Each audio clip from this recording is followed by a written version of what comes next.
Whoa, buddy. Put that thing back in its holster. We haven't gone anywhere. I don't understand. Check out the MichaelDukesShow.com for information on how to get access to the podcast. Welcome to the party, pal.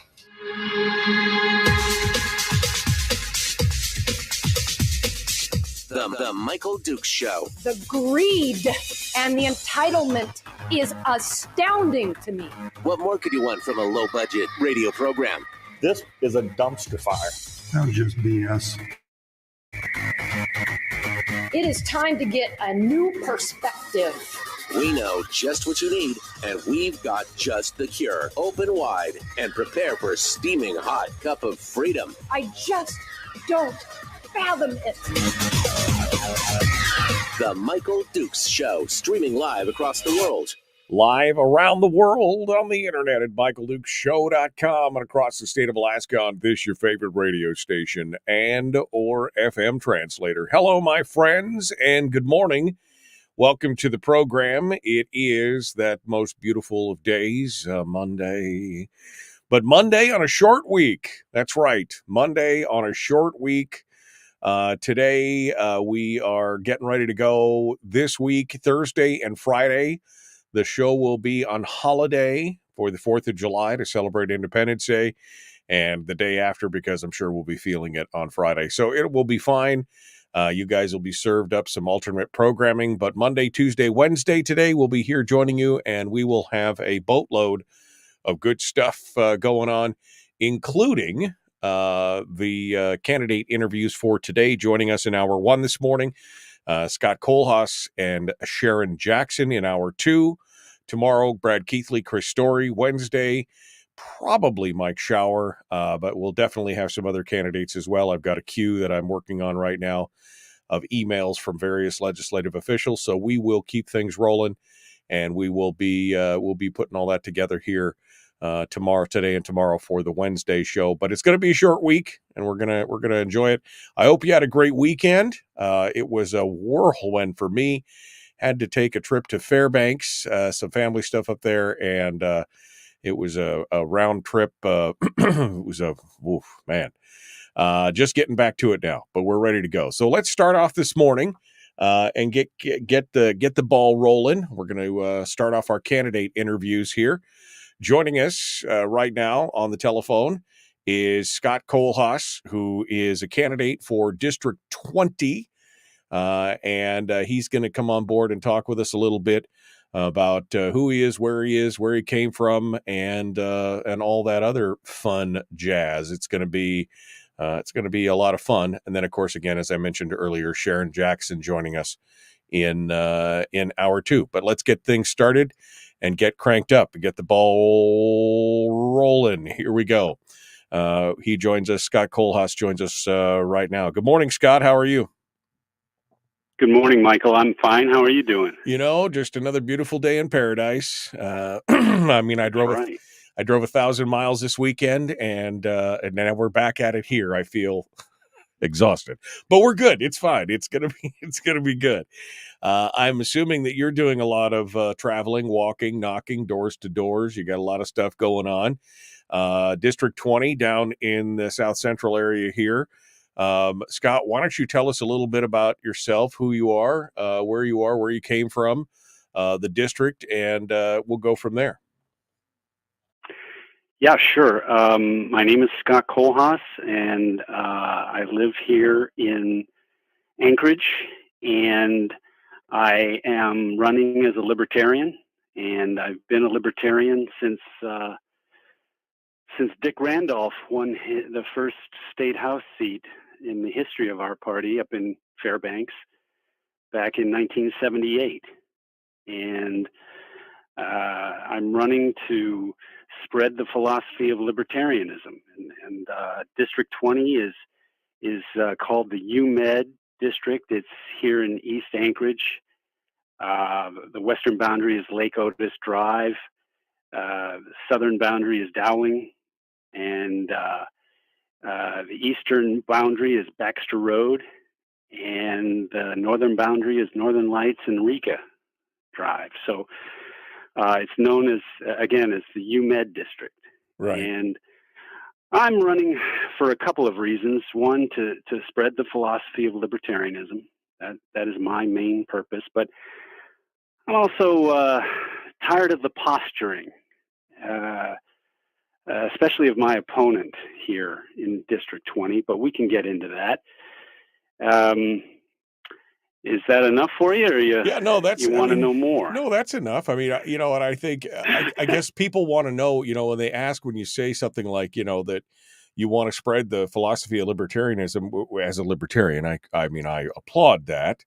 But at the same time, what does that mean? You're running simply to, you know, to get some recognition, some airtime for the cause, or I guess the question is, are you in it to win it? That's I think the question that most people will ask when they hear something like that. Both.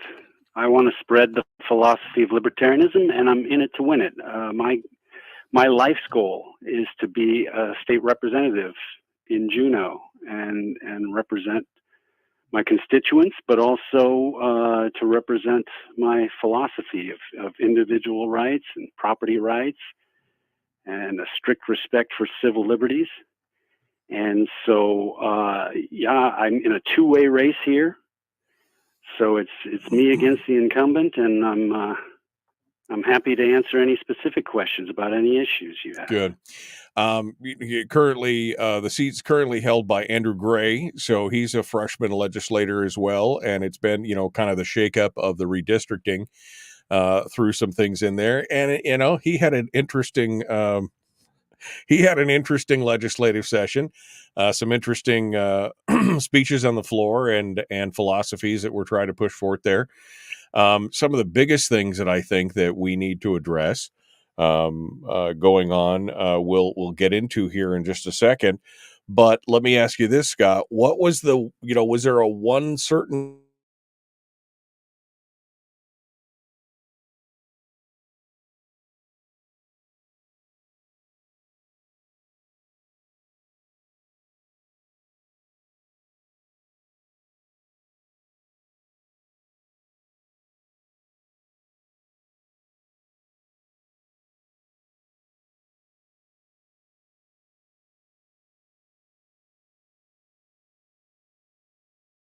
and he now has a record. So there are several different things that I get tired of. The typical politician, career hopefully he wants to be, maybe he hopes to be a career politician. And speaking of which, let's talk a second about term limits. Very popular issue with people, and Sure. And my opponent introduced House Joint Resolution 12, which makes it look like he supports term limits. But if you go into it, he wants 6 terms in the House and 3 terms in the Senate. That's, of course, 12 years in the House and up to 12 years in the Senate. And that's 24 years. And that's a career. You know, I think I speak for most of us when I say we're tired of career politicians. I want citizen legislators. I would support 3 and 2 instead of 6 and 3. 6 years in the House and 8 years in the Senate tops. That's 14 years. That's not a career. You know, we want regular people in there, not career politicians. Yeah, we've talked about that a lot on the program, that, you know, that there should be some form of term limiting going on. But that raises an interesting question, because while I'm in favor of term limits, I also recognize that part of the problem is that the bureaucracies, that they have a lot of power behind the scenes. And if we have too small of a term limit cycle, that they can then kind of rule the roost or steer the ship, so to speak. What's your suggestion for limiting the power of the bureaucracy in those kind of situations? Well, if we elect a legislator that can't figure things out, some people say, oh, they can't even find the bathroom until after 3 terms. Right. That's ridiculous. We need people who go in there who can run the show and not let the bureaucrats run the show. The citizens are the boss, and the legislators work for the citizens, and the bureaucracy, the civil service, is supposed to work for us all, not rule us all. Right. Well, and I agree with you, but practically we also understand that there is, again, a power in the bureaucracy. And I mean, we've toyed around with ideas here on the program that would, forcefully shift people from one portion of a bureaucracy to another after a period of time, simply so they don't, gain too much entrenched power and other things. But I guess there's no perfect solution. I would like to see how a 3-2 term limit fit and fixed. It would eliminate a lot of the current legislative members right now, or at least force them to run for the different chamber, since most of them have been in the single chamber for a long period of time. One of the big premises of the show, what we call the Charter of Changes, is to change the players, because that's been part of the problem, is that we've got, like you said, some entrenched folks there who've been there for 2 decades and who kind of rule the roost in a certain way. And it would be nice to see something like that happen. Are you proposing that would be one of your big moves if you got elected to the legislature?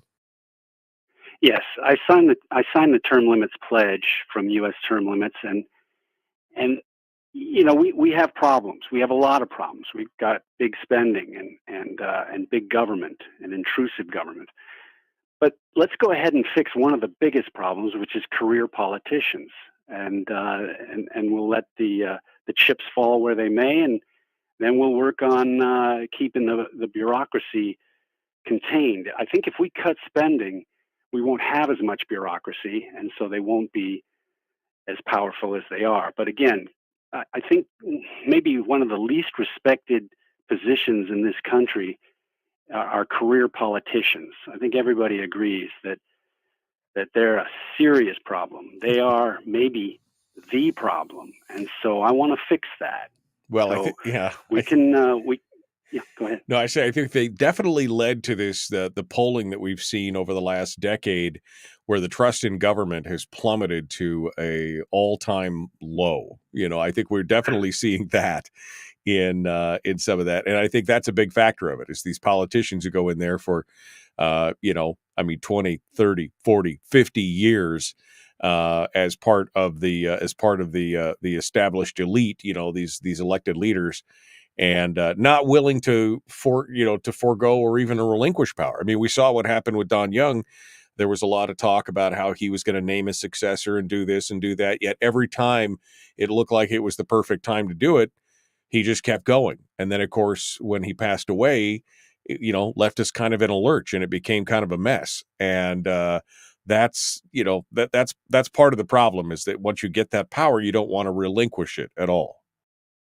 Right, and I've promised that if I'm elected, I will serve 3 terms and only 3 terms, and then I'll step aside or move up or move down. But I think term limits, real term limits, is something that we need, not the posturing term limits of, well, I'm going to give myself a career and call it term limits. So yes, term limits is very important to me. Scott Kohlhaas. And some people think term limits is limiting I used to think that term limits was limiting the individual. You couldn't run more than 3 terms or 6 terms or whatever. But then I realized that term limitations is really limiting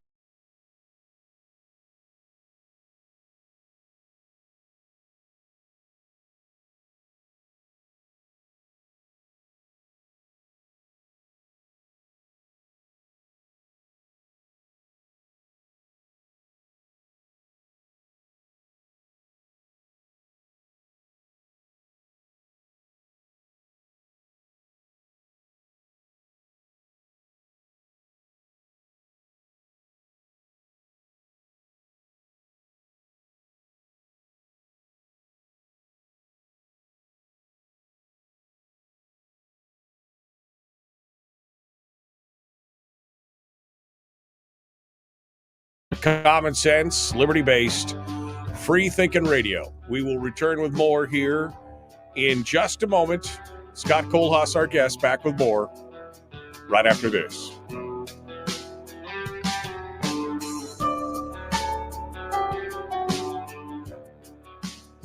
If you missed the show, you can listen to it on your time with Dukes On Demand. Oh, and it's free. Like America used to be. Streaming live every weekday morning on Facebook Live and MichaelDukesShow.com. Yeah, looks like we had a little bump there from GCI, a little wake-up call this morning. They shut off my internet for 12 seconds, so thank you, GCI. You guys are awesome. All right, Scott Kohlhaas joins us here in the break. Scott, we're just you and me and 50 of our closest friends on Facebook and YouTube here as we simulcast the show during the commercial break. What led you to libertarianism? You said since 1978 that was Dick Randolph. I remember when Randolph was there, but I was also like 9 years old. So what led you to libertarianism at that time? Well, my dad was a capitalist, and so I always had that free market orientation. And then I went to college, and my college roommate had a couple of books. One was A New Dawn for America by Roger McBride, and the other was Libertarianism by John Hospers. And I read those, and then it sort of clicked at that point. Of course I want my economic freedom, but freedom is the only thing you can't have unless you're willing to give it to others. And so some of the things like legalizing drugs was shocking at first, but again, I want that economic freedom, so I'm willing to leave other people alone to pursue their happiness as they see fit. And so it's sort of like a light bulb when you finally figure out, oh, wait a minute, it's just not right versus left. It's not capitalism or socialism. It's freedom, and freedom is the answer. Freedom works. Freedom is right. And so at that point, the light bulb went off, and I joined the party. It's interesting. And one thing go ahead. The other thing, one of the reasons, not just become a small L libertarian, but I became a capital L libertarian, Michael, where that's when you join the party, because I joined 1 month after Dick Randolph won his seat because he proved to me that it could be done. I always wanted to serve, and he proved that a libertarian can get elected. So I'm not just a libertarian Republican or small L libertarian. I'm capital L, member of the party, and proud of it. And sometimes I think the Libertarian Party is the last chance this country has. Well, it's interesting because I came to a similar conclusion in my late teens, was that libertarianism was, the philosophy itself was the answer to, well, pretty much everything that I had been thinking, over the last, over the previous 3 or 4 or 5 years as I became more politically aware, and realized that it was, that was what I was and who I was. But I never did join the party simply because there was, it was messy, right? I mean, it was messy. And that's the problem. The blessing and the curse of freedom is that it is messy as hell, right? You get the guy who wants to run, who's got the boot on his head. You got the other person who's saying things that, may be way too radical for mainstream, and everything else. And so I never felt quite as comfortable jumping straight into the party politics of it. And of course, we've seen with the fracturing of the Libertarian Party nationwide with the Mises Caucus takeover and some other things, they're still working it out, right? I mean, the party's still working it out just like everyone else. But I think the ideals of libertarianism, which is basically freedom, like you said, people just want to be left alone and to do their thing as long as they're not hurting anybody. Let people do that. And I think that's like the purest form of the purest philosophy of freedom that we have out there right now. Well, let me say that organizing individualists is a tough job. It's like herding cats with a shotgun. of course, we wouldn't have it any other way. Right. We're all individualists here, but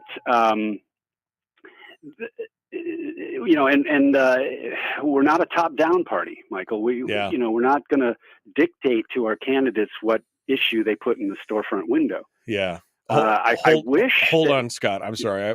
Hold on. Yeah. We are a slave to the clock, and we're about to rejoin the radio. So we'll pick this up at the next commercial break. Back with more. Scott Kohlhaas, our guest, The Michael Duke Show, common sense, liberty-based, free-thinking radio. Here we go. No. 3, 2, 1. Here we go.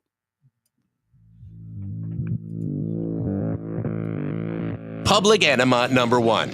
Oh, wait, sorry. Enemy. Public enemy number one, which makes more sense. On the other hand, he's a little bit of a pain in the Michael Duke Show. Yes, I am. I'm a thorn in someone's side, which, I mean, that makes me happy, actually. Scott Kohlhaas is our guest candidate for House District 20.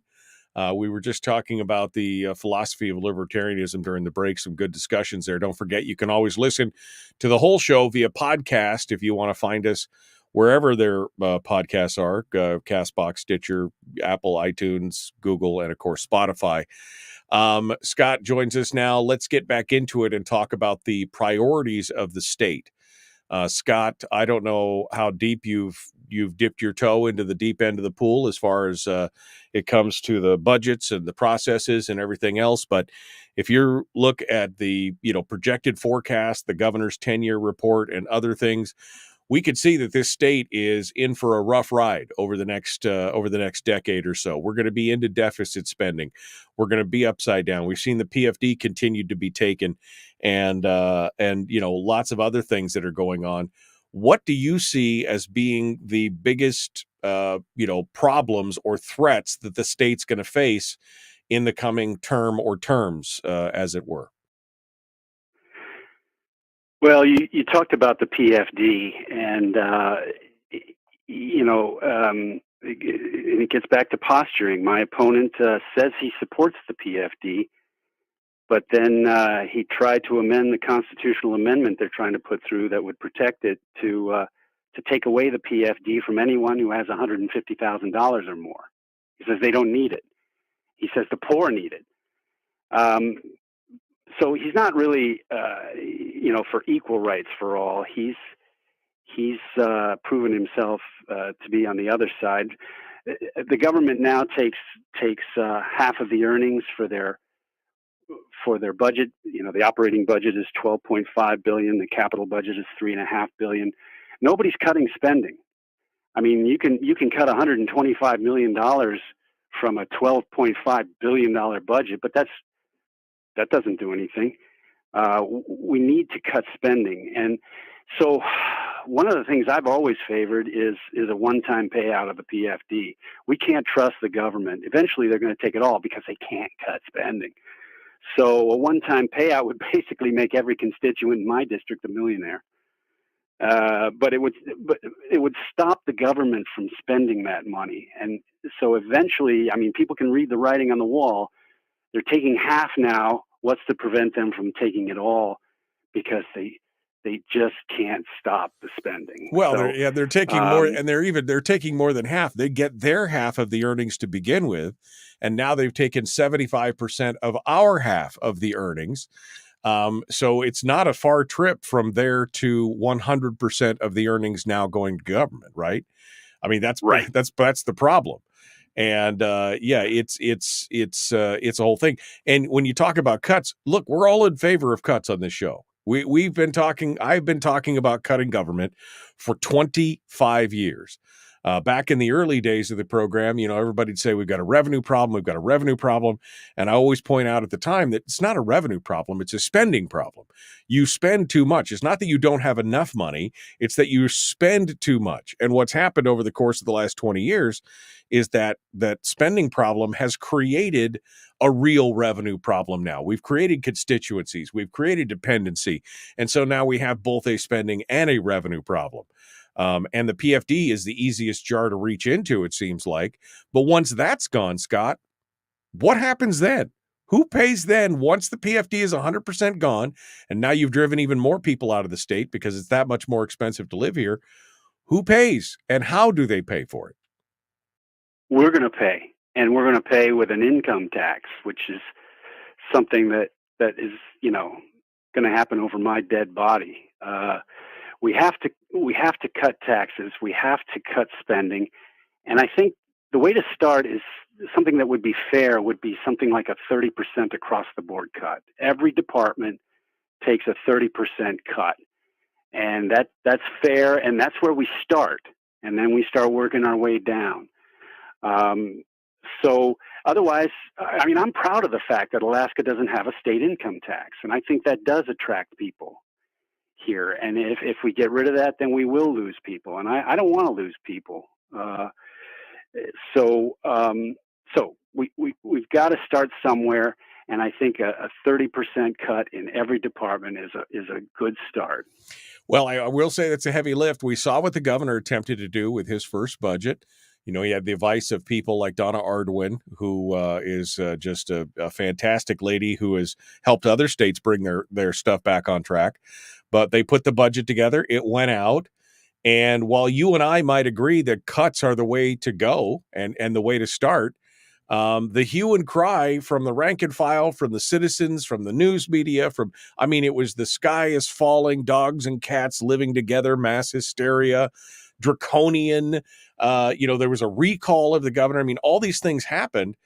And there was no political will. Even when the governor vetoed in that first year, he couldn't even get 16 Republicans to back him up on the vetoes, and they returned it. So while you and I agree philosophically that this is what needs to happen, the problem is, where's everybody else? Are you going to be able to go down there and take a stand and convince, 21 and 11 that this is what needs to happen? Well, what you said is one of the best reasons why we need to elect principled libertarians. Hopefully, I wouldn't be the only one. If I get elected, then there's definitely going to be others, and so we can begin the work of emotion is the enemy of reason. Emotion, the squeaky wheel should not necessarily get the oil. You have to take a reasonable approach, and any person who has any concept of economics understands that you can't keep spending like they're spending. And so we need to elect libertarians to get down there and stiffen the backs of the others and make the hard decisions that really aren't that hard at all. Well, on their face, they're not hard. On their face, they're not hard. And you're talking about emotion, and I agree, emotion is part of the problem here. But we're dealing with an electorate that is, bathed in emotion. I mean, that's how they vote. They vote emotionally. They don't always vote intellectually. So putting good people in there does help for sure. But if you did have a 30% cut, I mean, it would have a direct and drastic ramification on a huge constituency in the state. I'm not disagreeing with you. I'm just saying, how do we overcome that? I don't think 30% is drastic. I think it's a reasonable start. I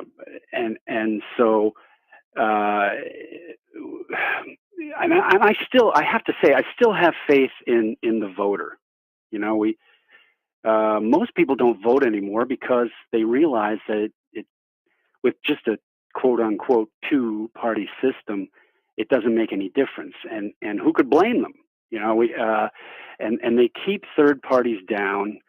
They have ballot access laws, which is really a poll tax. I mean, because we think differently. As a national party, we've had to spend millions over the years just to get on the ballot, and that's un-American. It's immoral. And so once we lift the restrictions on third parties, maybe the voter who, sometimes when we go into that voting booth, we get this gambling fever, like JoJo the Circus Boy or whatever. We got to vote for the one who's going to win. And we're trying to pick the winner instead of picking what we really want and what we really need. Right. So, but I still have faith. The founding fathers left us 3 boxes to protect our freedom: the ballot box, the jury box, and the cartridge box. And I really believe the ballot box is still a valid way to peacefully change the course of this state and this country. Yeah, I mean, I would agree. I would love to see it, and ideally that would be the way we do it. But let's roll back here. So you said your ideal would be, of course, to cash out the PFD, but would you vote to protect the PFD as it's structured right now? I mean, did you support the idea of enshrining the PFD either via formula or as this last piece, HJR 7 just came out and where it enshrined the payout of the PFD? Would you support that? I could support and would support structuring the PFD. Well, not even structuring it, but keeping it the way it was supposed to be, which is, in terms of the dividend. I do not support Governor Walker's move to take the money and use it for state government and to take more and more. But again, the key is, if you want to protect the permanent fund, you've got to elect people who are going to cut spending, because if they keep spending, they're eventually going to get it all. So Yeah. To answer your question, yes, I would support a constitutional amendment to protect the PFD, not like my opponent who wants to then steal it from everybody who has $150,000 or more. To me, that is so unfair, and that is so unequal. In my humble opinion, we receive the permanent fund in lieu of the ability to own private property in this state. And people who make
But expression of property rights and everything else, it is definitely something that we need to work towards.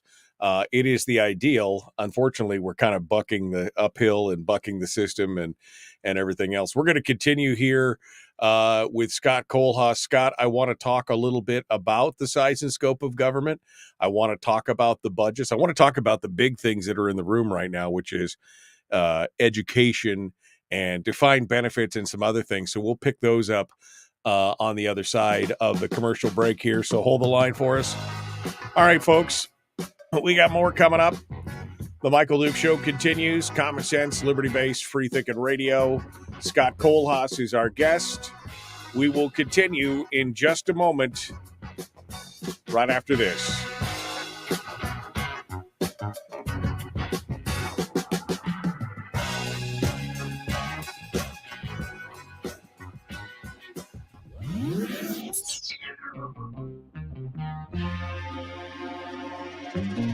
Listened to by more staffers in Juneau than any other show, because their bosses told them to. And after what they just heard, oh man, they're going to be pissed. You're a bad, bad man. The Michael Duke Show.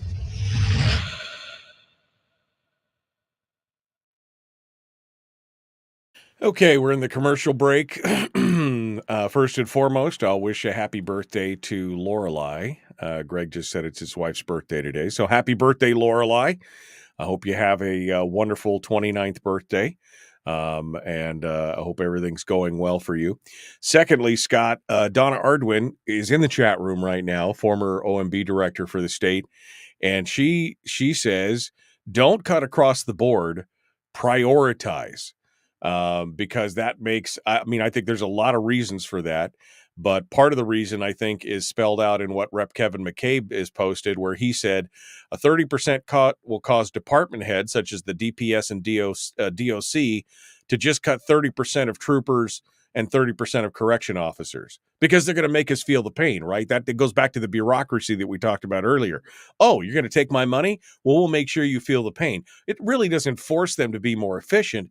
It forces them to punish us as a citizenry, and deny services or reduce services because we really needed that money.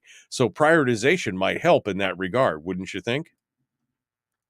I'm happy to listen to anyone's priorities and work toward cutting spending in any area. But anytime anybody talks about cutting spending, they always bring up, the base services like fire and police, and because what they don't talk about is bureaucracy. When you talk about cutting education funding, they start bringing up how the students will suffer instead of having principals, in all the different districts. We can't combine anything. The bureaucracy will stay the same. It's the people who will suffer. So I don't buy into that. And besides, you can't just keep spending and growing and growing the size of government without consequences.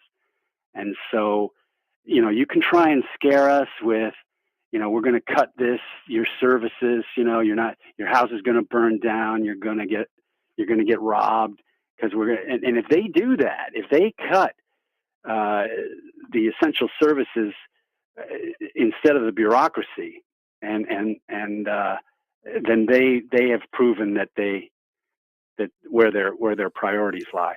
But to begin with, it has to be equal. I mean, a lot of the screaming you get and the wailing is when somebody's particular sacred cow is being gored or whatever. Right.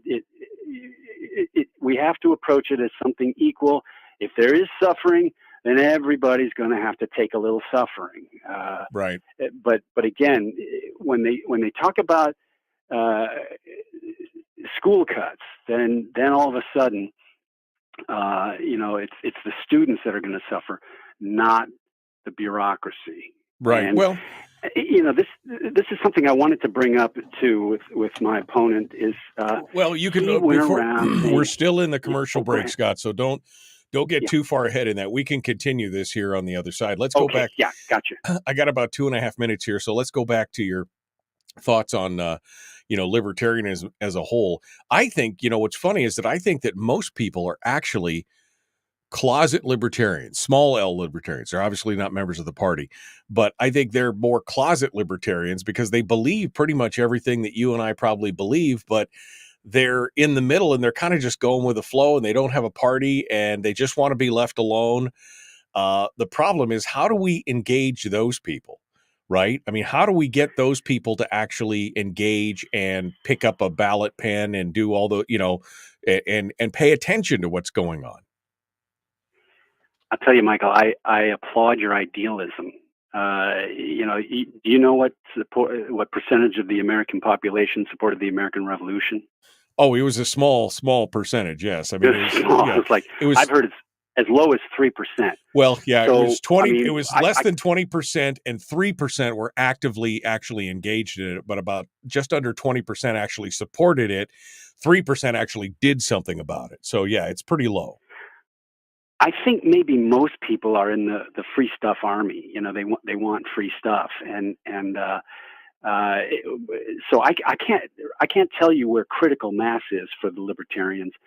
I can only tell you that I think we're going to get there, and then, but I'm not even sure a majority believe in freedom.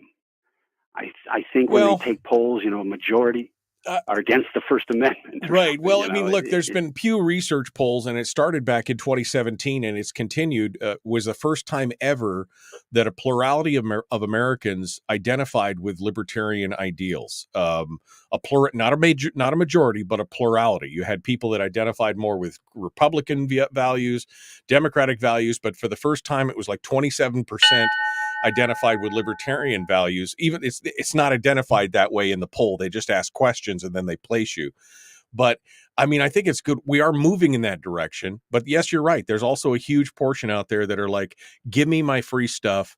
You owe me a living, right? I mean, the world owes me a living, and that's how it is. And but we are winning, I think, in that regard, Scott. Hold the line. We're coming back to it. Okay.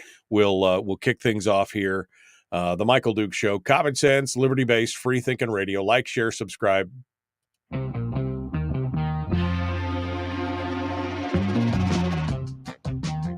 The Michael Duke Show. Seriously humorous with a pinch of intellect.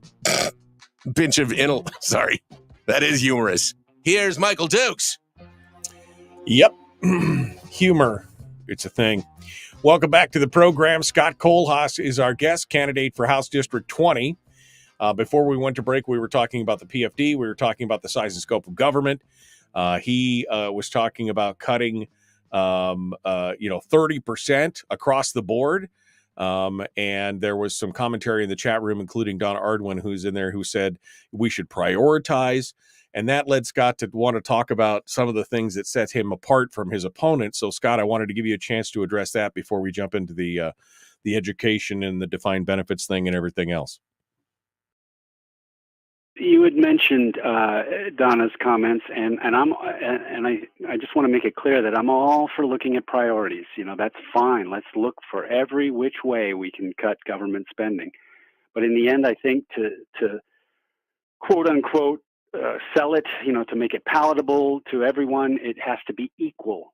And I think an equal cut across the board is the way to do that. And I'm happy to move into education whenever you are, because I don't think we have too much time left. Yeah, but no. Go ahead. I wanted to point out that my opponent spent a lot of time championing the increase in the BSA, the base student allocation, but in the end he voted against it. Why? Because he's beholden to special interests. The Democratic leadership told him to vote against it, and he voted against it. And I just want to say that I am a libertarian, but in the context of Democrats and Republicans, I am truly independent. And I'm not beholden to any special interests. I am for freedom of choice in education. And so, again, the posturing where you get to look like you're supporting the base student allocation, but in the end you vote against it. You look like you're supporting term limitations, but in the end you're really against it. And so that's one thing I wanted to talk about in education. The other thing I wanted to talk about for a minute is healthcare, because I'm in the UMed district here, and my opponent favors universal healthcare. Now he postures. He says he'd vote against any government mandates over private decisions in personal medical decisions. But at the same time, he would put it all under the auspices of the government. Universal health care, they have a euphemism, single payer health care. I'm for a free market in health care. I am really for people being able to make private decisions with their doctor on personal medical issues. And why don't they let doctors advertise? Because the AMA has the government in the palm of their hand. They don't want advertising of government of doctors' prices, because that's going to drive prices lower, because there's going to be competition. So freedom of speech in healthcare would be nice, to have that freedom to say, hey, I charge a lot less than this other guy. Right. And again, the posturing is just we've had enough. Yeah. We've had enough. You raise an interesting point, being independent amongst a constituency or amongst a group of people who are Republicans and Democrats, and that raises the question of, would you join a caucus, a majority caucus? Would you sit outside of it if it was Democrat or Republican? Where would you sit as far as the the caucusing or the majorities? Because there's a lot of horsepower in being able to be in one or the other. What's your take on that? I'll be a member of the Libertarian caucus. Okay. But on the other hand, hey, we're all Alaskans here, Michael, and that's my opponent says that Republicans are his enemy. his enemy. Again, emotion is the enemy of reason. Republicans aren't my enemy. Democrats aren't my enemy. I'm trying to work with people to make things better for everyone. And so the reason I wouldn't join any other caucus is because I don't agree with their principles, and I'm not going to vote for their budgets. Right. And when you join the caucus, you have to vote for their budget. Well, that's in the form of a binding caucus, that's true. But in a non-binding caucus, as the Republicans have run, that's not true. You don't have to vote for it anymore. And that's one of the charter of changes, is removing the binding caucus. And that voice has been heard by some people. It's a non-binding caucus in the House, which makes it messier, but also ensures more freedom. Well, of course, there's going to be coalitions. I will work with anybody who's interested in property rights. I'll work with anyone who's interested in individual rights. I'll work with anyone who wants to cut spending. So there will be different sorts of caucuses. Right. Right. In a better world. Yeah. Well, let's talk a little bit about here. We got about 7 minutes or so. Let's talk a little bit here about the education. You mentioned your opponent was all in favor of this, 1413 BSA, this huge increase. And of course, we heard the hue and cry that when it didn't happen, children were going to, be able to unable to count on their fingers and toes. They were going to be so dumb because we've defunded education and everything else. And of course, that cry is going to come back. I mean, we've spent more on education exponentially over the last 20 years than we ever have before. It's the second largest line item in the budget. What is your thought on the state of education and the funding that needs to go to it right now? Well, first of all, my vote will be a vote for all Alaskan children. It's not going to be beholden to special interests, but on the other hand, my opponent supports he fought tooth and nail against HB1. It would require the designation of separate sex for specific athletic teams, right?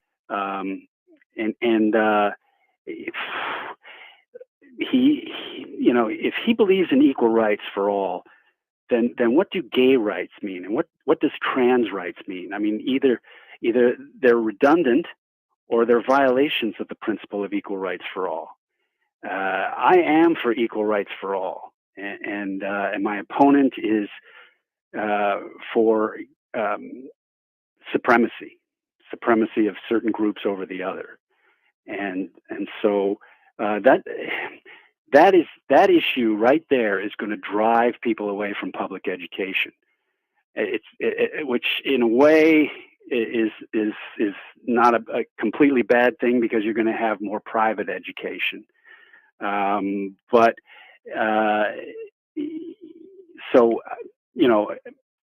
My opponent is, again, he doesn't really believe in equal rights for all. Right. He believes in special rights, supremacy for certain groups, special rights. Yeah, special rights for certain ones.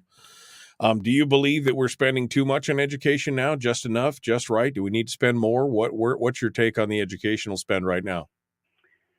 See, again, a lot of the money that's spent in education goes to bureaucracy. I think we can find efficiencies there. I think that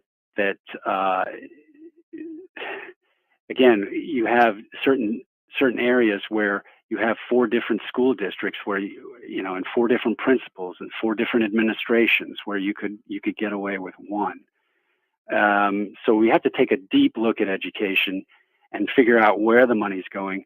But every time they talk about cutting the spending, then all of a sudden it's the students are going to pay. They're going to pay with larger class sizes. But in the end, we don't lose any of the bureaucracy. That's the last to go. Right. The first to go is what their purpose is to educate people. Right. So I would be for less government spending. Less government and of spending. Course, okay. On the education. Yeah. All right. Quickly here, because I want to let you wrap up. Quickly, the defined benefits plan died in the House. But it's going to come back, because this has been, again, special interests have been pushing hard on this. They want to return to a defined benefits plan. What's your thoughts on that? Have you studied it? You have any thoughts on defined benefits as a plan for for the employees of the state? Is it something that you support or you're against? What's your take? Okay, we have a civil service, and we need to make it attractive for people so that they stay. People talk about the bureaucracy overpowering the elected officials and all that, but we do have civil service, and they need to be paid appropriately. But I don't think a defined benefit is sustainable. It's a great deal. It may be too great. It's probably too great. So, right. So I would be against a defined benefit. We need to cut spending, folks. Yeah, need to find out. Or we're all going down. Yeah. Scott Kohlhaas is our guest candidate for House District 20. We're down to the last just over 2 minutes here, Scott. So I want to give you a chance to, make your elevator pitch, fit in anything that we didn't catch or whatever, and how do folks find out more about you? So I'll give you the floor. Well, right now, if you want to learn more about me, right now you can go to lp.org. LP stands for Libertarian Party. If you want to help my campaign, you want to give so that I can mount, a good offensive here in District 20, you can call me at 337-3171 in Anchorage, 337-3171. I just think it's time that we had fundamental change instead of just shallow changes. My opponent said he passed crucial legislation to give IDs to released prisoners and cheaper phone calls for prisoners, and he supports more money for prisons. I want fewer prisons. I want less money spent on prisons, and I think a fundamental change in our laws where we have less criminals and stop putting people in jail for victimless crimes. That's fundamental change.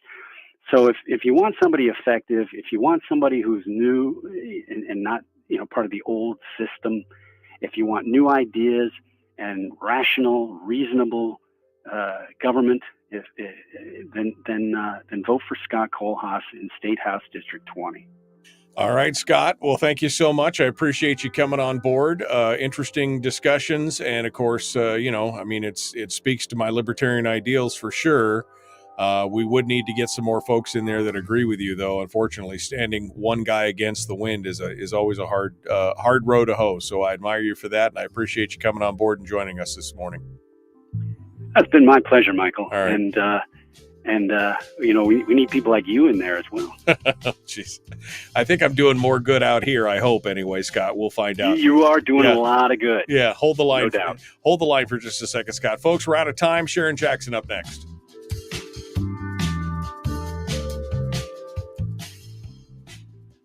Scott, I want to give you the floor again. A final bite at the apple. I like to do this after we get out of the sights of the, power of the clock. So anything we didn't cover, any topics that are, burning a hole in your pocket that you wanted to talk about that we didn't touch on, anything else? I give you the final word here this morning, last 2 or 3 minutes. Well, I want to thank you for my time here. I hope we can do this again. I think people in District 20 deserve someone better than my opponent, who is basically ineffective. To him, big change is putting a little blurb on warning signs about alcohol that it can cause cancer. That's just not the kind of fundamental change that we're looking for. And when it comes to property rights, he wants to outlaw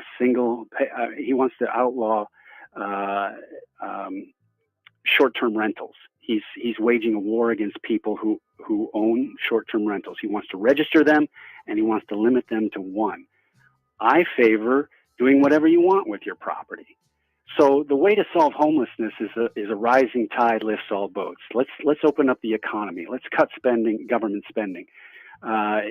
It's using force or fraud to alleviate the situation is not going to work. But that's the first place that my opponent goes. And right. So let's vote for true fundamental change and not just placebos and posturing. Yeah. All right. Well, Scott Kohlhaas, thank you so much for coming on board. I'd love to see, quite honestly, Scott, in my heart of hearts, I'd love to see a libertarian candidate in every race out there, just so at least, if nothing more, we can move the needle from the two-party dichotomy. That would be great. I don't care if they're members of the party itself or they're just libertarians in spirit. I would love to see more of that. It can be done. Dick Randolph, proved that. But it's a tough road to hoe. The problem is, like you said, when you get these rugged individualists, they don't play well with others, and it gets to be hard sometimes to try and get this gone. So it's good stuff. But I appreciate you coming on board. Thank you so much. Thanks for everything, Michael. Appreciate you calling in this morning. All right, so that was Scott Kohlhaas on the program here this morning, giving us the full rundown on his candidacy and campaign. And good luck to him. I would love to see him rather than Andrew Gray in that position for sure. But it's going to be a tall order. It's always hard when they got to push those things out. It's always hard to fight against the dogma. And again, some people, even here listening to the program, some people who are on the right will be made uncomfortable by some of the libertarian ideas that Scott has, or quite honestly, that I have, although you're still here. I don't know why. But it is truly, in my opinion, it encompasses more freedom than any other group or party really, wants to put forward. It's interesting stuff. All right. I see that the lovely Sharon Jackson is in the green room down there. She's eating my donuts. Stop eating my virtual donuts, Sharon. Those are delicious. Or at least save me one. Let's go over there and check her audio. See how she's doing this morning. Hello, Sharon. How are you, my dear? Wonderful. Good to see you. Nice. Yes, thank you. Yeah, it's good to see you again. I'm glad to see you're still around and kicking and pushing hard and doing all the right things and everything else. So you ready to dive into this hot mess this morning and tell us all about it? I am ready. Okay. Let's do this. Let's do this thing. Okay, good. That's it's good to see it. All right, Sharon Jackson is going to be joining us here. We're about 2 minutes away here, Sharon. So I'll put you back in the green room. You can hold on for just a minute. We'll be right back to you here. Don't go anywhere. Sharon Jackson is out there running for Senate District L, which is currently the seat in Eagle River held by Kelly Merrick. And there's a whole host of folks who are running for that. It's one of the two races in the state that is where the primary is actually going to matter. There's two state races, because it's the only one that has more than four. That one and what was the one that we did the other day? House District. I can't even remember now. Anyway, there's only two races. House District 36. There's only two races with more than four candidates. So the primary is going to matter. Primary is coming up on August 20th. And so we really need to be watching and paying attention to that. And we'll get Sharon's take on everything here in just a second. Let me go back over here and see what kind of comments. We've raised a few of the comments up and talked about some of this. Kevin was talking about when we were talking about cutting the budget. He said, we tried to use a scalpel to cut some of the Department of Labor budget. They have over 150 empty PCNs, which are employee slots. So they got funded but not filled position, over 150 of them. Then legal said that legislators cannot target individual PCNs. You know what's interesting? You talk in broad strokes about how we need to cut the government. And then they say, well, okay, so tell us where. And you tell them where, exactly where. And then they say, well, you can't do that. Wait a second. You asked me to specifically show you where you could cut. And they're like, oh, well, you can't do that. You don't have that out there. It's so frustrating. So frustrating. And then Dave says, do a manpower study investigation of each department, independent study to see what the workforce is and what the workload is, who's doing what, who's doing nothing. It's the only way to use the scalpel. Otherwise, the bureaucrats will cut where it hurts and complain. Yeah. But then again, when you do that, they tell you that you can't do that. Right? Or they never see the study. All right, here we go. Hour 2 dead ahead, the Michael Luke Show.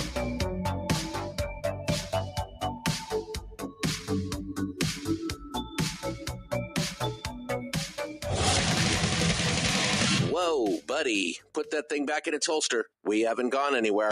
I don't understand. Check out the MichaelDukesShow.com for information on how to get access to the podcast. Welcome to the party, pal.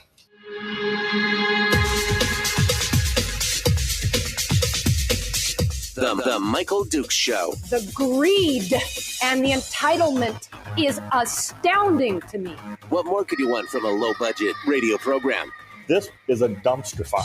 That was just BS. It is time to get a new perspective. We know just what you need, and we've got just the cure. Open wide and prepare for a steaming hot cup of freedom. I just don't fathom it. The Michael Dukes Show, streaming live across the world. Oh, yeah, live around the world on the internet at michaeldukeshow.com and across the state of Alaska on this, your favorite radio station and or FM translator. The fastest 2 hours in radio. I mean, it just goes so fast. We're already through hour 1. We just talked to Scott Kohlhaas, who's running for State House in District 20 against Andrew Gray. And if you missed that, you should go back and listen to it on the podcast or on the replay on Facebook or YouTube, where we simulcast the show every day, because it was a good discussion. And, agree with Scott all the way or don't. I still think he's a better choice than Andrew Gray, who's in there right now. It would definitely be an interesting situation if he got elected to that position. But we're going to continue now in hour 2. Joining us is a former state representative and now current candidate for state senate in District L, Sharon, don't call me Action Jackson, is here in the studio with us. Joined us to talk about what's going on. Good morning, Sharon. How are you doing? Good morning. I'm doing wonderful, Michael. Absolutely wonderful. We love to see you. We haven't seen you in a while. You, of course, a mover and shaker, and been trying to make a difference out there in the legislature when you were there, and then in the interim, you've been doing good stuff. So, but let's get started now. First and foremost, Sharon, I do want to make the announcement for folks who've never heard Sharon speak before. Sharon is a stroke survivor, and so if her speech pattern is a little halting or off-putting, it's only because she kicked its ass. She is a stroke survivor, and but her speech pattern sometimes is a little halting. So don't get put off by that. It's good stuff. There is a razor sharp brain in there, and she is working it hard for us this morning. All right, Sharon. So folks who've never heard of you, who you are, where you came from, give me a little bit of your background, and let's talk about it. All right. Well, I was born in Philadelphia, Pennsylvania, home of our American flag, the statue of, not the Liberty Bell. Right. And The Liberty. most important, our Constitution. I came to Alaska in 1983 by way of Army. I was serving in the Army. But the interesting part, at the age of 8, I knew I wanted to live in Alaska. So when I received my orders to come here, I was a happy girl. That's right. Yeah, you got up here. Now, did you get out up here, or did you come back, or what? I did. I got out of the military here in Alaska. I attended Charter College because I wanted to repair office equipment. In my office in the military, if the copier broke or the fax machine, they would ask me to fix it. And I tried. Sometimes I could, but when I could not, I would call the office to come in to repair. And I was the type looking over their shoulder and how this is working. So I got out Friday, Monday started charter college, and 2 weeks before I graduated, I received a call with a company I wanted to work for, the office place, and I repaired the office equipment on base. So it was nice going from one side of the fence to the other, you know? Right, right. And to get a chance to still see the people that you used to work with and everything else, and now you're doing something to help folks. So what made you Yes. decide? I know that your first position was appointed, but you had been doing some work in politics before that. So walk us through that real quick. Okay, so well, it all started. I worked for the National Federation of Independent Business, which is the largest small business lobby in the country. And so I traveled the state of Alaska, boldly walking into a business and asked to speak with the business owners. So I feel like doing that work, I grew up in the trenches of free enterprise, hearing the concerns of business owners. And for many years, they would ask me, why don't you go and represent us?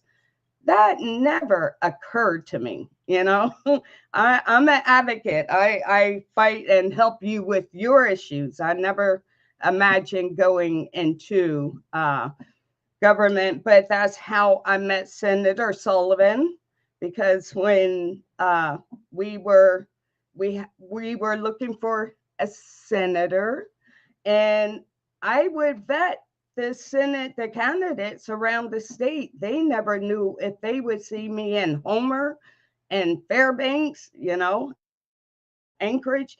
And the benefit to that, I got to see how their conversations changed depending on the crowd. And Senator Sullivan always had a vision, a message, and he worked towards that. He never talked about his opponents. He was just on point. So when I noticed he was the best man for the job to protect our free enterprise, our military, I worked on his campaign. I've worked on many campaigns. I've been very active with the party for many years. I served as assistant secretary for the party, bonus vote, started a women's club, belonged to women's club, was vice president of Midnight Sun. So I've always been very active and worked hard to help put the right person in the right positions. Right. So yes. And so then you got tapped by Governor Dunleavy to fill a position. And go ahead. I'm sorry. Go ahead. Sorry, it wasn't that simple. Okay. It wasn't that simple. Walk me through that then. Okay. No, I had a tug in my spirit. My spirit felt compelled at working for Senator Sullivan, which I loved, helping people with federal agencies, IRS, Social Security, VA. I started noticing what was going on in our state, and my spirit felt compelled to help in our own backyard. So I had a tug on my heart to run actually for governor. and I talked to Brett Huber and, learned about Governor Dunleavy. And I asked, who do you guys like for lieutenant governor? And there was a full field there as well. And I ran for lieutenant governor. I campaigned for 3 months, but didn't do too bad in a 3-month period.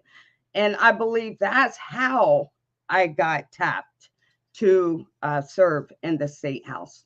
Right. And so you were appointed after, again, raising your visibility and being part of it. You got tapped to fill a position in the state house. And you went in there guns a-blazing. I mean, you were a fighter, and you went in there and ran. And that was a great experience, and you did some good work in there. And then later on, running for reelection. and then defeated eventually in that regard, but still working in the background, right? Oh, yes. Never stop serving. I'm Yeah. always working. So what made you, Sharon, I guess the question remains, what made you say, okay, now's the time to jump back in, but this time, in the bigger part, right, the Senate, what made you jump in and say, I'm going to try here, especially knowing that this was a pretty crowded field to begin with? What was your thought on that as you jumped into this race? Well, during the legislative session, I'm working here in my office. It's almost like football season, right? I don't miss much. I watch what's going on and how the people are being affected. However, I serve on 4 national boards, 2 state boards. I'm a Lion, Legion, so like you said, I'm always serving and very happy to serve where I can make a difference. In December, late December, I was asked to run for Senate. And of course, at that time, there was no one in the field. But I don't commit easily. I had to pray about this. I mean, serious prayer and wrestle with it. And I prayed that God talk to me aloud. If this is what you want me to do, I need to be clear. So I would say the end of January, beginning of February, I had some revelations that was unmistakable. And that's when I decided to come into this race. Yes, it is very crowded. However, politics to me is not a game. This affects people's lives. Right. And we treat it like a homecoming, pick a king, pick a queen. And we really need to consider what is necessary to support the needs of the people. Right. This race is not about me.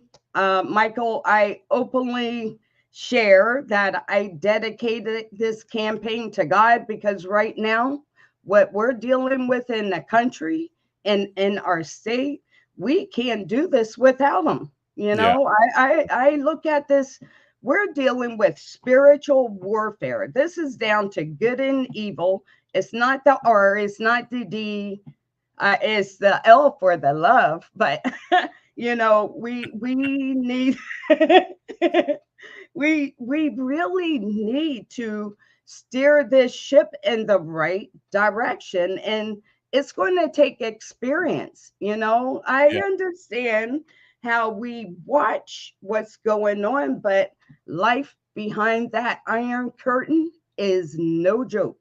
The pressures are real. And they come from places you would never expect. Right. So, no, it's definitely an interesting situation, and living in that fishbowl of Juneau is definitely a whole thing for sure. We're talking with Sharon Jackson. She is the Senate candidate for District L out in Eagle River. We're going to continue with her here in just a moment. Don't go anywhere. We will be back with more and discussions with Sharon Jackson right after this. The Michael Duke Show, common sense, liberty-based, free-thinking radio. Back with more right after this.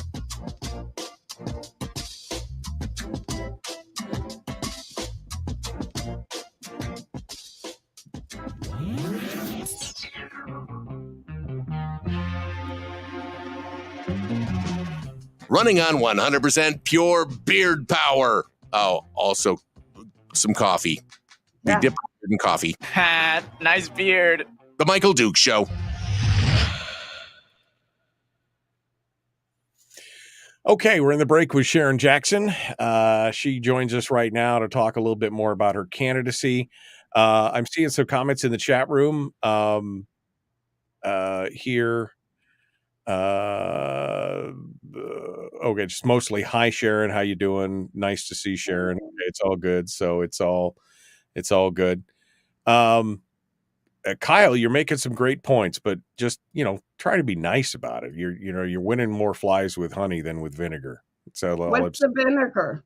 it's Talk what you want to talk the tea. She wants to talk about the shade being thrown, but it's all good. But Kyle is making some valid points. We need to find a way. Sharon, were you following the debate this session about the PCNs and the unfunded positions? Yes. Or the unfilled positions? Yeah. It's so frustrating because, like I said before, people who say, well, we need to cut the budget. And then the people who want a larger budget, they say, okay, well, tell us where we're going to cut. And then you say, okay, well, we'll cut right here. And they go, oh, well, you can't do that. Yes. You don't have the legal. I mean, come on. I mean, it's 6 of one, half dozen of the other. Either you want us to cut the budget or you don't. And like you said before, it's not about the R's and the D's. In my mind, this really isn't a Republican versus Democrat thing. This is a big government versus small government cadre, right? And there's plenty of R's out there who say, who are Republicans, I'm using air quotes, who are Republicans, who are all about spending all the money that's available and then some. And that's part of the problem. This whole thing with the unfunded positions being, I mean, the finance co-chair, Bert Stedman, said, well, that doesn't really exist. You're spending millions of dollars on it. It does. If you're spending $1 on it, it does exist, right, Sharon? Yep. Absolutely. I'm really worried about the future of our Alaska.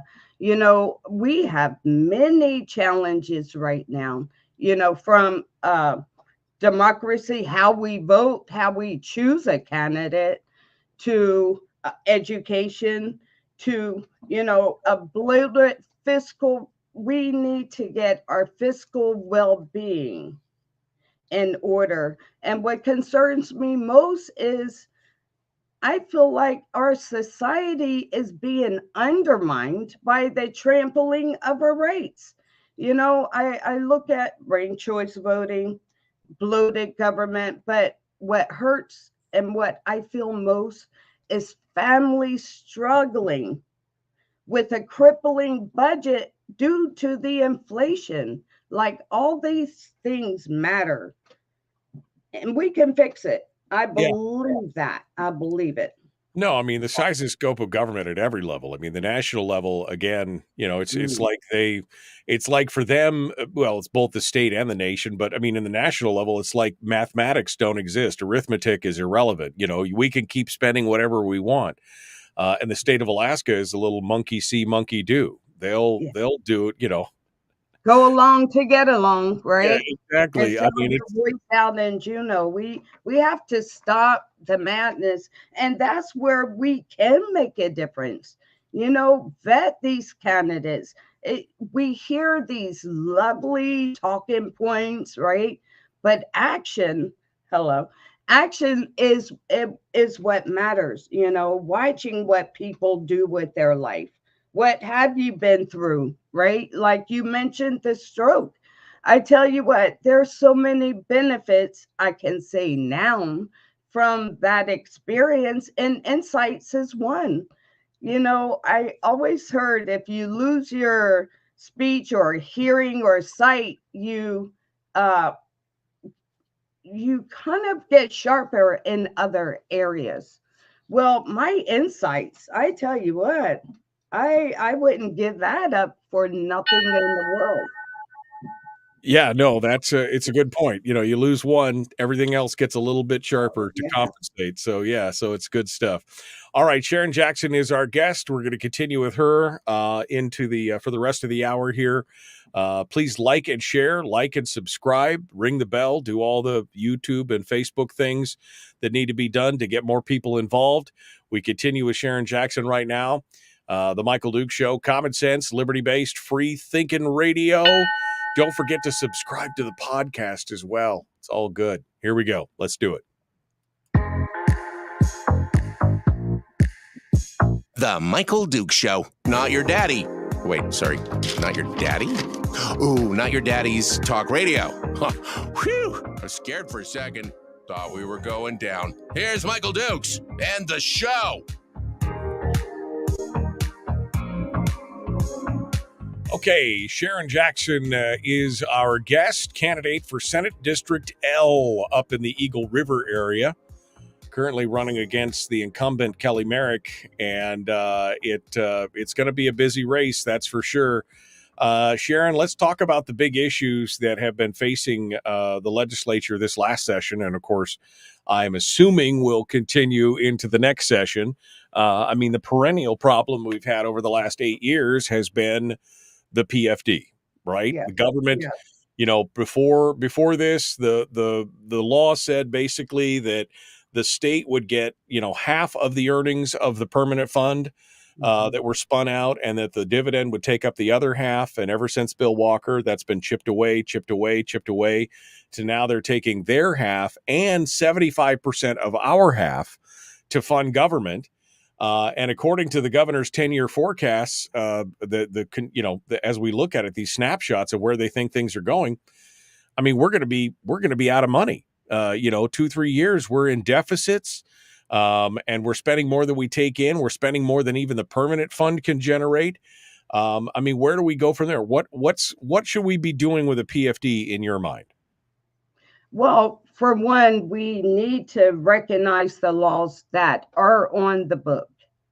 Seriously. And watching the session, it floored me that we couldn't come to terms with House Resolution Joint. Okay, HJR 7. Like, why not give the people a say? That really blew my mind, Michael, how it was just prolonged, just dragged along like it was a teaser, right? Stay tuned. But we need to obey the statutes that we have set or change the statutes. I would really love to see the permanent fund dividend off the table. That should not be politicized. And that's what's hurting our economy, the uncertainty. Like, families can't even make plans not knowing what's going to happen there. And it's unfortunate, but the reality is that permanent fund dividend feeds our economy. That's a difference from a family being in poverty or above poverty. That can make a difference of a family starting a family business or needing to go on welfare for assistance. It does not have to be that way. And we need to deal with it once and for all, so that we can take care of the many other challenges we have. Right.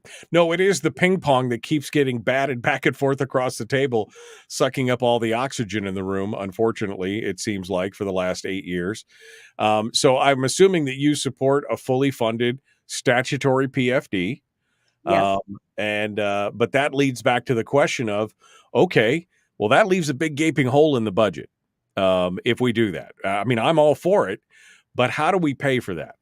Where does the money come from? Who pays in the long run if we do end up with a statutory dividend and another, $600-700 million hole in the budget? What's the solution to fix that? Something I've never heard, Michael. Why haven't we been focused on how to increase our permanent fund, how to raise money? We talk about cuts, which we need, and I like the young man's view of cutting across the board, but you can't cut 30% coming out of the gate. That's not realistic. But I would like to see a 10%. Let's just say 10%. It reminds me of a company I worked for, and things were getting hard financially for the business owner. And he gave us a choice. He said, we can start laying off, or we can take a pay cut and get through this tough time. Then we can, move forward. But that way, he was able to keep all of his employees. The employees, we didn't argue about it. We said, well, let's take the cut. Let's deal with these hard times together. And then, once we get through it, then we can move forward. Well, the same with government. Why can't we take care of the business at hand that affects everybody? Again, it affects all families. It doesn't matter what party they are. And after that, then go back to your little clubs and have fun, and I like what Donna Arduin said, prioritize. It reminds me of a fire drill. They say line up and walk out in an orderly manner. Watching the budget is like watching everybody panic, trying to go through the same little door at one time, trampling each other. Right. No, I mean, I see that for sure. And that, of course, comes back to the question about the size and scope of government. I mean, we've looked at the 10-year plans. We realize that if we continued on this path, they've taken 75% of the PFD. Even if they take 100% of the PFD, we're going to be, we're not going to have enough money. So where do they go? Where do they go then, Sharon? What happens then after they've taken all of the PFD, forced more people to leave the state, leaving a smaller base of taxpayers in the long? How do they fund government then? I need to bring up something that is hardly ever talked about. So our legislature and the administrative branch received a raise of how much? Almost 40%. Okay, we're saying the legislature received a 67% raise. Okay, I'm trying to be modest, but that's the point. How do you give yourself a raise while taking food off the tables of your constituents and feel good about it? That's not healthy. And I like innovation. There's a lot. Alaska, we have such a benefit. Okay, one of the projects I'm working on is making Alaska a medical tourism destination for regenerative and functional medicine. One of my national boards I work on, Veterans in Pain, I've traveled the country for the last 3 years attending conferences of doctors and scientists in regenerative medicine. And through the process, we were able to take veterans with chronic pain, PTSD, and set up a symposium where they got treated by these doctors. I witnessed three that were confined to wheelchairs that are now up living a productive life. One did a triathlon. So bringing this, seeing healing is possible. FDA want to manage trauma, whether it's mental, physical, keep us dependent on big pharma. When I see there's a modality where people can heal, and I believe I give that some credit to my healing, going to hyperbaric oxygen therapy. Like, my speech is a lot better. Sometimes I think I talk too fast, but knowing that these modalities are available, how would this help our state? One, it would help build our tourism destination, because mostly everybody has a bucket list to visit Alaska. For them to get medical treatment that has no downtime, they see our doctors, they get treated, go explore Alaska. That brings money to our state, that empowers our community businesses. And we talk about defined benefits, so I'm going to hit you before you ask. You know, the healthcare, that is the major concern. Them receiving good healthcare is their biggest concern, which it should be.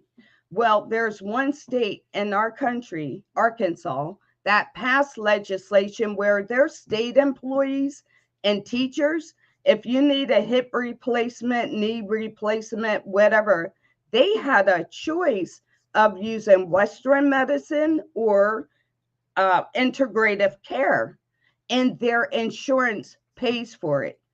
Could you imagine how much money we can save as a state giving, instead of the surgeries and drugs, be able to treat and help rebuild cartilage, your knees and your hip, where you don't have to have surgery. You don't have to have 12 months off to recover. We need to change the way we're looking at things. We definitely need to cut our spending, our size of government, and we need to give our free enterprises seat at that table. Right. You Well, know? private industry can always do better at these things than government. I mean, that's not even a question. That's a proven fact that government, whenever it tries to handle something, generally speaking, it's always more time costly. It's costly in time. It's more expensive and generally more complicated and more frustrating for citizens who have to engage with that, for sure. And of course, you just talked about healthcare. I mean, that was the main driver why we had to get off the defined benefits program to begin with. Because because that was what was driving this $13 billion unfunded liability. The pay was great on the retirement, but it was the basically unmitigated, unregulated healthcare where you could get anything you want. And of course, the healthcare costs over that same time period, quadrupled or quintupled. And so it was not surprising that happens. And yet they want to try and put us back on it again. I'm assuming that's something that you're not in favor of. I'm not in favor of it. And again, there's a way that our retirees can benefit without our state going bankrupt. And I have a way, and this is going to be a very important issue that I believe will empower our state on so many levels, like veterans, disabled veterans sitting at home on the couch, frustrated, if not trying to commit suicide because they want to live their lives. Well, if we are able to use a modality for healing, then they'd rather be out working than collecting a check for suffering. Right. So it will help our manpower. And quite frankly, if you don't feel well, you can't do well. You can't hear, and I believe since COVID, we are not feeling well, generally speaking, and people don't even realize they're not feeling well. Why? Because they have to drive to bring money and work in multiple jobs. Well, let's make Alaska more affordable, then people will stay. And it is possible. Government is just soaking up all the water in the swamp. Well, yeah, I mean, we talked about that there's a disconnect between the public economy, the government economy, and the private economy. It's like the private economy in this state is an afterthought because they don't really care about that. I mean, they're getting all their money from the oil companies and the permanent fund. So they don't have to go to the private economy and say, fund us so that we can fund government. And that's also part of the problem, that disconnect between the public and the private economy, which I want to talk about when we come back from the break, because we have to go to break now. So we will continue here in just a moment. Sharon Jackson, our guest, will continue here in just a moment. The Michael Dukes Show, common sense, liberty-based, free-thinking radio. We return right after this.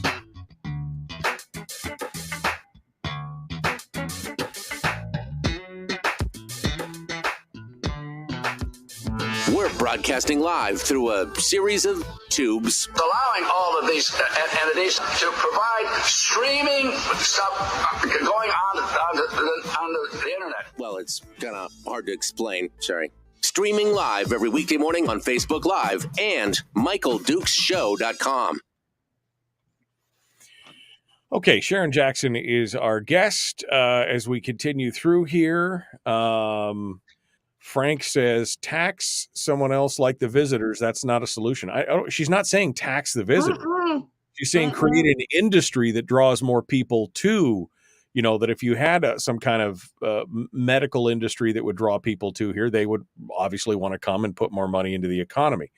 And I think that's a great idea. Now, whether this medical idea is the best way or one way, I mean, I don't know, but it's a way, right? I mean, we talked about why don't we build a big infrastructure or a internet pipeline to someplace like Fairbanks where it's cold, or somewhere down in Talkeetna or someplace where it's cold most of the time, and build server farms. They want to cool stuff off. I mean, there's all kinds of different ideas, add-ons for petroleum or timber or some of these other things. We need to be encouraging the private sector more than anything else. That's right. Jeremy says, please ask Sharon what she thinks that the future of AmeriCorps will evolve in Alaska. So I'm not exactly sure what he's asking for there, Sharon. I don't know if you know, but if you got it, then you tell me what do you think the future of AmeriCorps will evolve in Alaska? Hi, Jeremy. That's a very good question. So the state boards I served on was Serve Alaska and the Alaska Workforce Investment Board. AmeriCorps is a beautiful program that we have here in Alaska that trains young people and they're, say, from high school to 23-ish. It's a great program where they get education, on the job training. It's actually a program that I would like to see get more light and recognition, because these young people go in, learn, they have the drive, they want to work. That's a great pull for small business, and even small business, let's stay in the free enterprise realm. But when they leave AmeriCorps, they're ready to go straight to work. So I would like to see it grow, and I would like to see more interactions where we have programs to incentivize our community business by taking AmeriCorps, or a program where they have an intern program for healthy, able bodies collecting welfare, right? Why not give our community business that can't find employees, let's have a system where they can hire.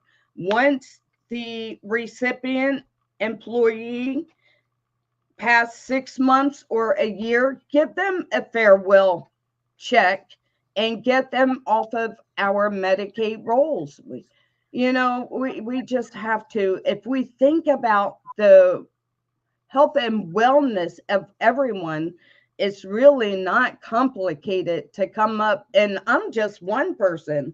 I can't imagine the ideas out there, right? And that's what we as government need to do, is listen to the people. Like, we disregard their voices so bad it's embarrassing. Right. Well, they don't, like you said before, they don't want to have people vote in on that stuff. HJR7 is a prime example. I remember one time back in 2014 or 15, Peter Machicki was on the program, and that was when they were passing SB 26. And I said, well, and it was proposed that they put it before a vote of the people, and Machicki was vocal about not. And I'm like, why? Why do you do that? And he said it right on the program. He goes, well, because people would vote with their wallets. Well, yes. Yeah, that's what people do. People vote with their wallets, and just because you know that the people would be against it, that should be a red flag for you not to pass a law. I mean, that makes sense there. That's right.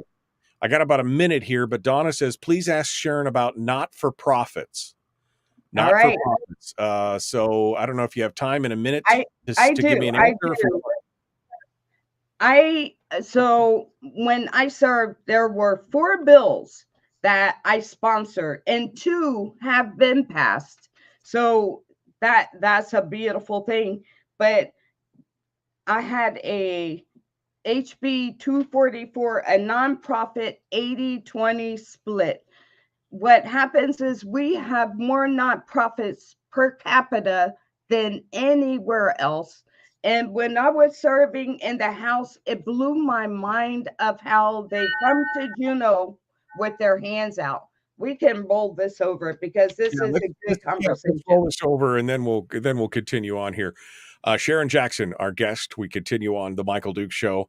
Again, like and share, like and follow, subscribe, ring the bell, do all this. You can share it from whatever platform you're watching on right now. Doesn't matter where you're watching, Facebook, YouTube, or Twitch. If you share it, hopefully more people get involved. Please share. Please share. Sharing is caring. Sharing is caring. Here we go.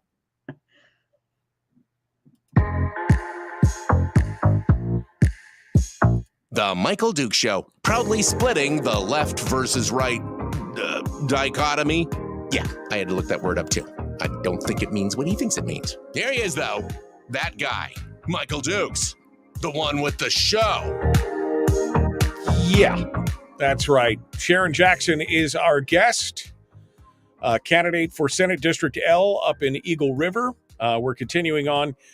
Before we get back into what we were talking about before, during the break, Sharon was asked about not-for-profits. She worked with she had a couple bills that got through. And this is a big problem in the state of Alaska. It's like we almost have a nonprofit or not-for-profit industry in the state of Alaska where they create these nonprofits and then they immediately go to the state with their hand out and say, feed me, Seymour. I need more money. And that has become, like I said, kind of a profit center for government spend to be then expended, where in my mind, if many of these nonprofits were popular or useful, or people saw them in a good way, they would fund them. You wouldn't have to go to government. But you've got thoughts on not-for-profits and nonprofits. Yes. So I had a 80-20 rule where 20% of a nonprofit goes toward the administrative aspect of their business. 80% goes towards the deed. So for example, homelessness. I served on the Public Safety Advisory Commission here in Anchorage.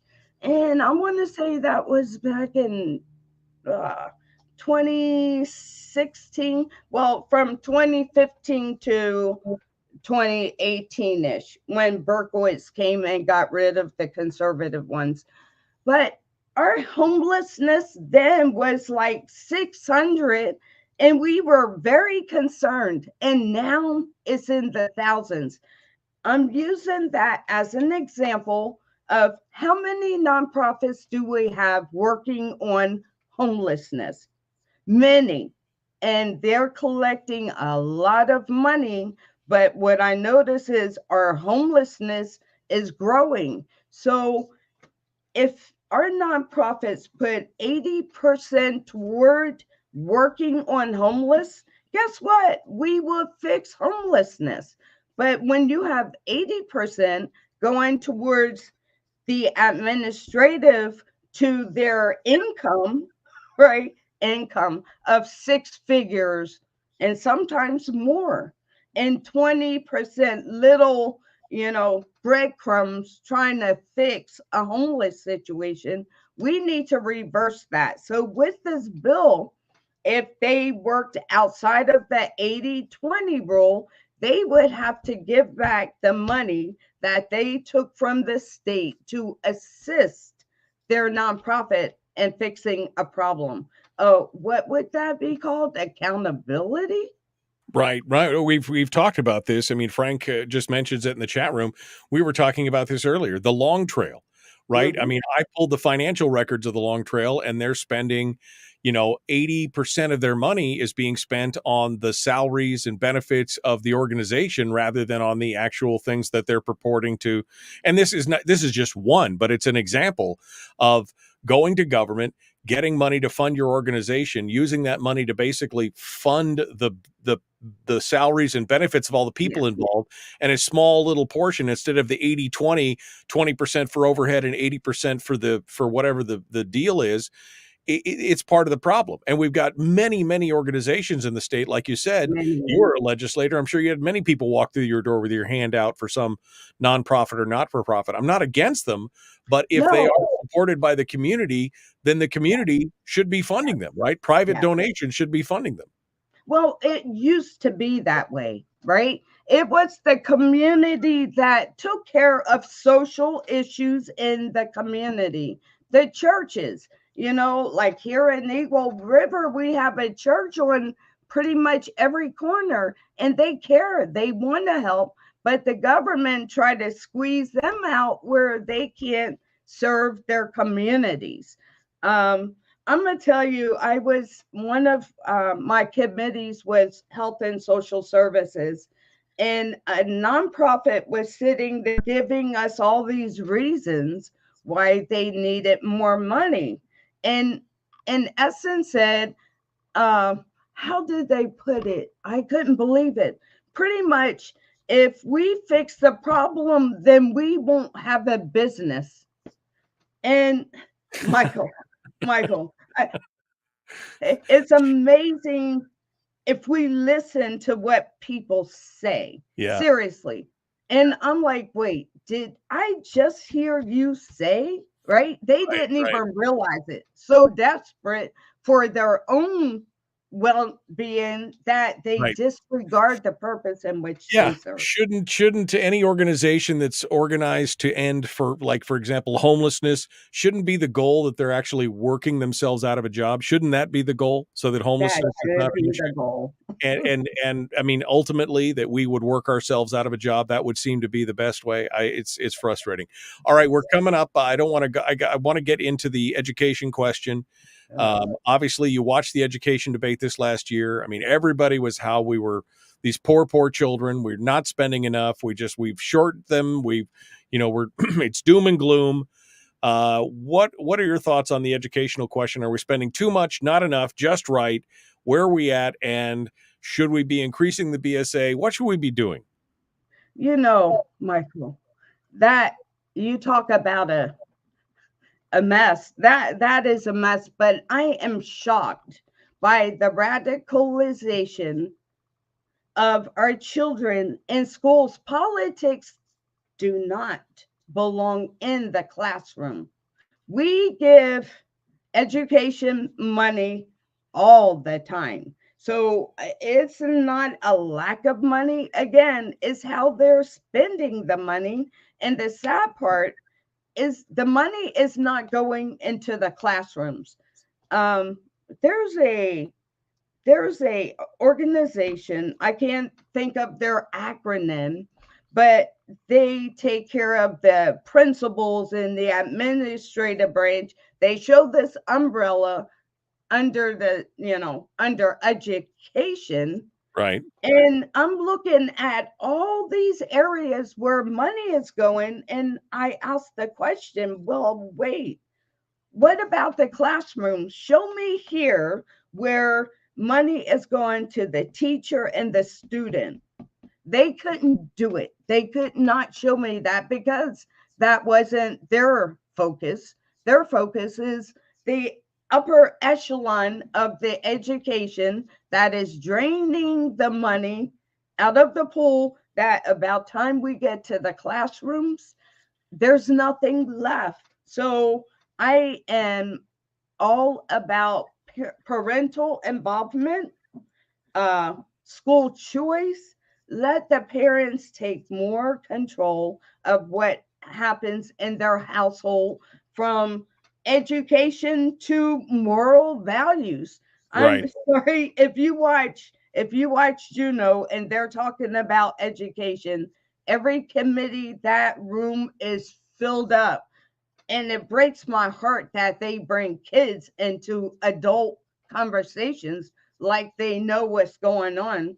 And then you have teachers, I'm sorry, with different color hair. And I'm not disrespecting them, but it kind of shows character, right? And then we wonder why our children is being denied a good education. Well, We're more involved in socializing these kids and getting them. yeah. I Well, look, guess if we were scoring high, if we weren't in the 48th, 49th percentile in scholastic achievement, and we were doing super good and they were doing some of these other programs and some of this ancillary stuff, that'd be one thing. But we're failing our kids in basic reading, writing, arithmetic, math, science, whatever, and we're failing them there. And then we're still trying to do all this other stuff. And of course, what we need is more money. We're spending $20,000 per student. that's ridiculous. Is something fundamentally broken in the system or not? I mean, that's the big question.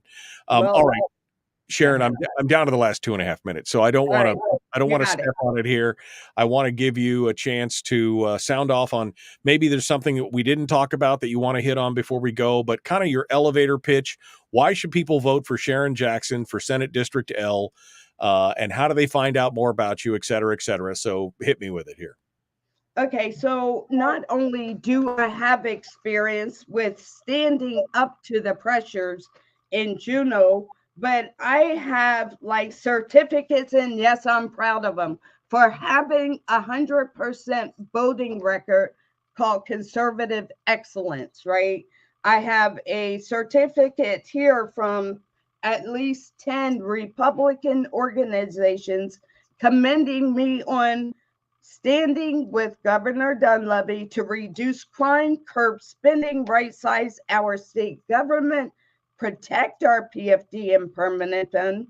And they commended me for faithfully protecting the life, liberty, and property of my constituents against an ever encroaching government. You know me as a veteran, an advocate for small business, and the state chairwoman for U.S. term limits. I'm never at a loss when it comes to a willingness to deal with tough issues. Yeah. We can do this. I don't bend under pressure, and I don't sell the people's voice out in Juneau. So, you could find Sharon at jackson4alaska.com. You can go over there and take a look at her issues and contact her if you want a picture or a sign or a bumper sticker or whatever you want to donate. This is the way. That's where you go to do it. Sharon, as always, my dear, it is a pleasure to speak with you. Thank you for coming on board and being part of it today. Thank you. Right. Hold the line, Sharon, just for a second. Folks, we're out of time.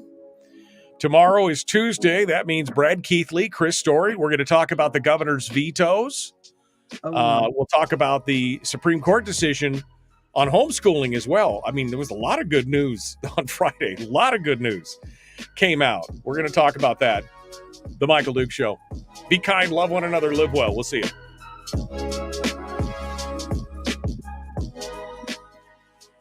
All right, Sharon. Final bite at the apple, my dear. Whatever you want to talk about. Got a couple, 3 minutes here. You can talk about whatever you want to talk about.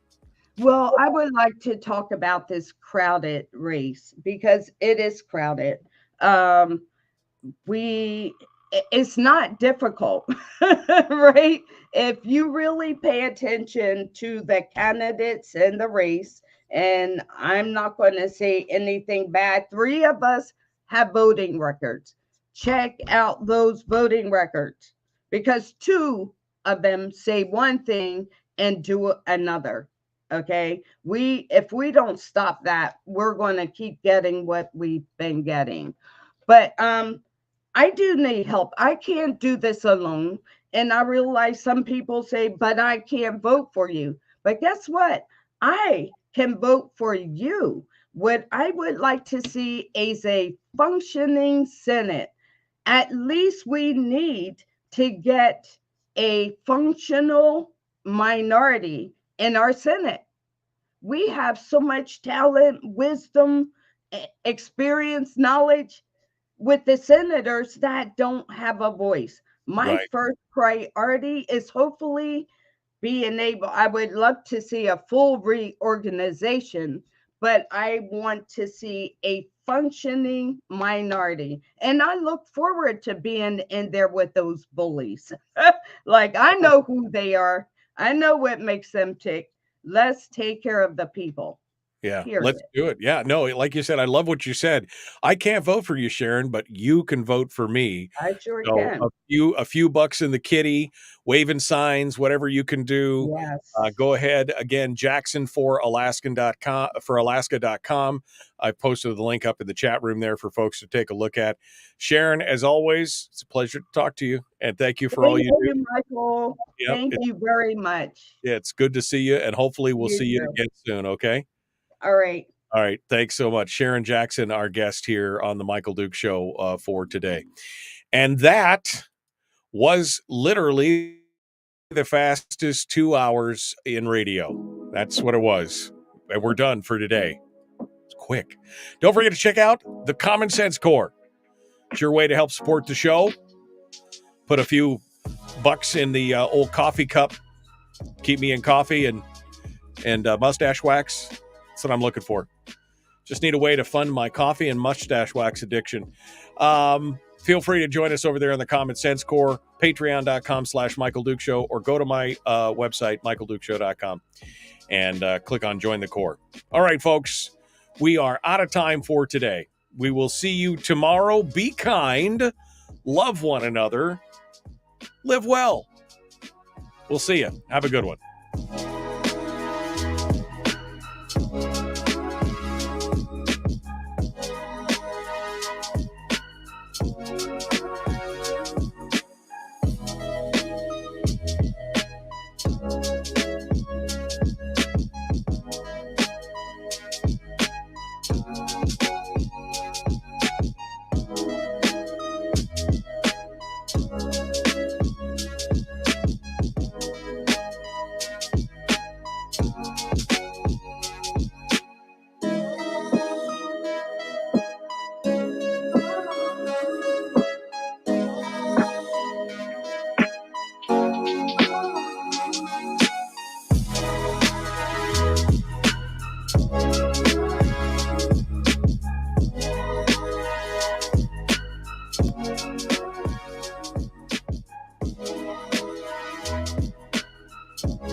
We've shed our terrestrial radio skin, and now we are slimy lizard internet people. It's the Michael Duke Show.